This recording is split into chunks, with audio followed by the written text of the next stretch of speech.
নমস্কার। শুরু হচ্ছে নাটক পঞ্চম বেদ, নাট্যরূপ কমল পাল।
আপনারা আমার স্নেহ বর্ষিত হোক আপনাদের উপর।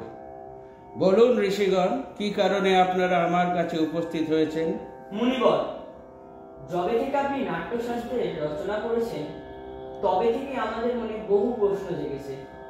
আমরা সেই সব প্রশ্নের উত্তর খুঁজতেই আপনার কাছে এসেছি। প্রশ্ন? কি প্রশ্ন? দ্বিধা করবেন না, বলুন কি জানতে চান। হে মহর্ষি, এই নাট্যশাস্ত্রের উৎপত্তি কিভাবে হলো এবং এর প্রকৃত উদ্দেশ্যই বা কি, তা আজ আমাদের বড় জানতে ইচ্ছে করছে। সুন্দর প্রশ্ন। বেশ, শুনুন তবে। নাটক কেবলমাত্র বিনোদনের জন্য নয়, এটি আসলে জীবনেরই প্রতিফলন।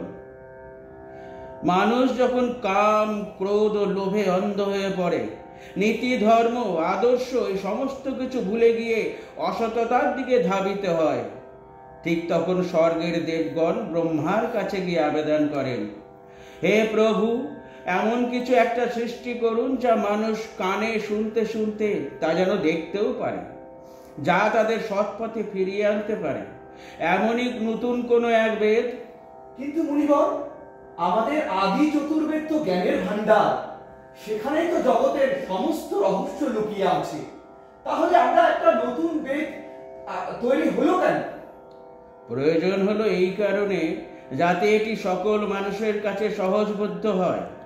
সকল সাধারণ মানুষের কাছে নীতি, ধর্ম, জ্ঞানের পথ পৌঁছে দেওয়ার জন্যই এই প্রজাপতি ব্রহ্মা 4 বেদের নির্যাস থেকে এক নতুন বেদ সৃষ্টি করেন, যার নাম নাট্যবেদ।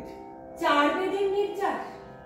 হে মুনিবর, আপনি যদি আমাদের সকলকে এই বিষয়ে একটু ভালোভাবে বুঝিয়ে দেন তাহলে আমরা কৃতজ্ঞ হই। বলছি, সকলে মন দিয়ে শুনুন। ঋগ্বেদ থেকে পাঠ, সামবেদ থেকে সঙ্গীত, যজুর্বেদ থেকে অভিনয়, অথর্ববেদ থেকে রস, এই 4টি উপাদান একত্রিত করেই গঠিত হয়েছে নাট্যশাস্ত্র।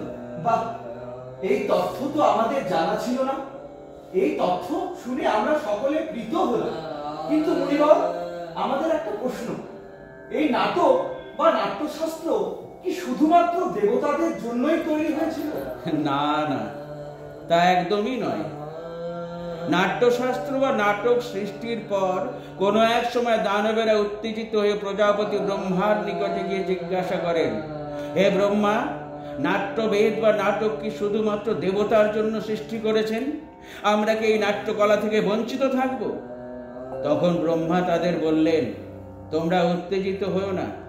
শোনো, নাটক কোনো নির্দিষ্ট জাতি, নির্দিষ্ট গোষ্ঠী ও নির্দিষ্ট মানবের জন্য সৃষ্টি নয়। এই নাট্যবেদ, এই নাট্যকলা দেবতা, দানব ও মানব সকলের মঙ্গলের জন্য সৃষ্টি হয়েছে।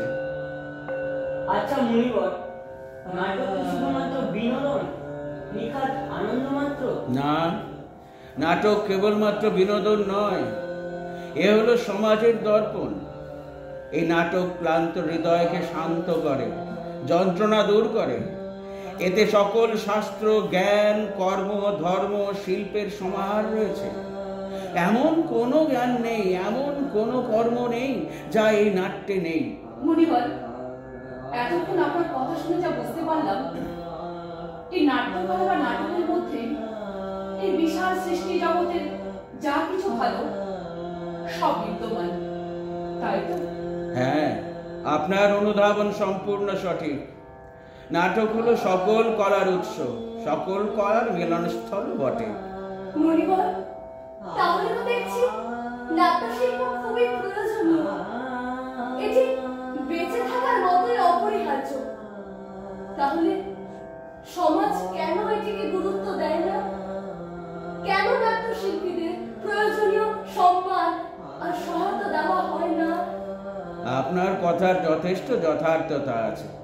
তবে হ্যাঁ, সকল নাট্যশিল্পীদের মনে রাখতে হবে তারা শিল্পী, তারা সরাসরি নীতি নিয়ন্ত্রক নয়। কিন্তু নীতি নিয়ন্ত্রক ও নীতি নির্ধারকদের এটা বোঝাতে হবে যে নাটক শুধুমাত্র শিল্প নয়, এটি সমাজের বিবেক ও সত্যের পথ প্রদর্শক।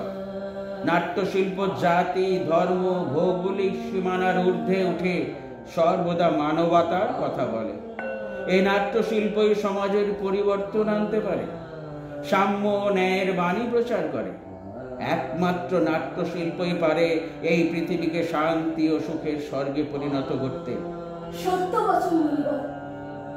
সমাজে যদি শিল্প আর শিল্পীদের সম্মান দেওয়া না হয়, তাহলে সে সমাজ পশু সমাজে পরিণত হয়। আপনি যথার্থ সত্য কথাই বলেছেন। আমি বড়ই আশাবাদী। আপনারা দেখবেন বর্তমান এবং ভবিষ্যৎ সমাজ একদিন নাট্যশিল্প সকল কলার শিল্পীদের যথাযথ মর্যাদা দেবেই। তাই তো আমি এই নাট্যশাস্ত্রকে পঞ্চম বেদ নামে অভিহিত করেছি। জয় হোক পঞ্চম বেদে ভরত মুনির, জয় হোক, জয় হোক নাট্যশাস্ত্রে। শুভ হোক এই দেশে, পূর্ণ হোক সকলের আশা, আনন্দময় হোক সৃষ্টি, সর্বত্র বিরাজ করুক শান্তি। পৃথিবী হোক সুজলা সুফলা, আকাশ হোক শুভ্র নির্মল, অসত্যের বিনাশ হোক, সত্যের জয় হোক।